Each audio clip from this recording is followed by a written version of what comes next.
Hello everyone, আসসালামু আলাইকুম। আজ আমি খুব সহজ এবং খুব কম সময়ে ইউনিক একটা ভর্তা বানিয়ে দেখাবো, যেটা হলো বরবটির ভর্তা।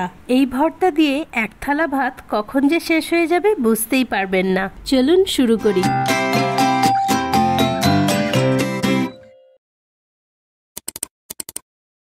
এখানে আমি একদম ফ্রেশ দেখে বরবটি নিয়েছি। বাজারে এই সময় বরবটি ভীষণ অ্যাভেলেবেল হয়েছে, তো ভালো ভালো সবুজ দেখে বরবটি নিয়েছি। এই বরবটিগুলোকে এখন আমি কেটে নেব।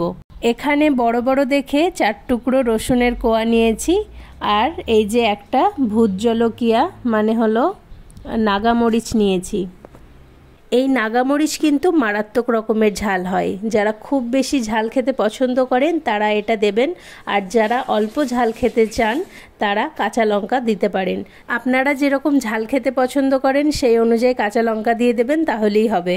তো এই যে দেখুন, বরবটিগুলোকে আমি ছোট ছোট টুকরো করে কেটে নিয়েছি। এইভাবে 2-3 বার জল চেঞ্জ করে খুব ভালো করে বরবটিগুলোকে আমি ধুয়ে নিলাম।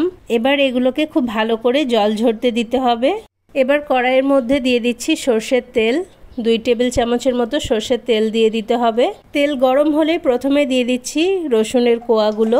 তো এখন আমি এই ভূত জলকিয়া লঙ্কার অর্ধেক পরিমাণ কেটে দিয়ে দিচ্ছি।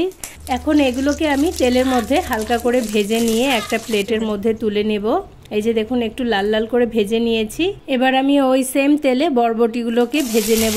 তো এখন আমি বরবটিগুলোকে খুব হালকা করে ভেজে নেব। কালারটা অ্যাজ ইট ইজ গ্রিনই থাকবে। তো এই যে দেখুন, বরবটিগুলোকে হালকা করে ভেজে প্লেটের মধ্যে তুলে নিচ্ছি। আস্তে আস্তে সবগুলোকে প্লেটের মধ্যে নিয়ে নিচ্ছি। সো বন্ধুরা, এখানে আমি একটা ব্লেন্ডার জারের মধ্যে বরবটি, রসুন আর ভূত জলকিয়া লঙ্কাটা নিয়ে নিয়েছি। এবার দিয়ে দিচ্ছি স্বাদ মতো লবণ। এবার জারের ঢাকাটা বন্ধ করে দিয়ে এটার একটা ফাইন পেস্ট তৈরি করে নিতে হবে। এই যে দেখুন, মাশাআল্লাহ, বরবটি ভর্তা কিন্তু একদম রেডি। এখন আমি একটা প্লেটে সার্ভ করে নেব।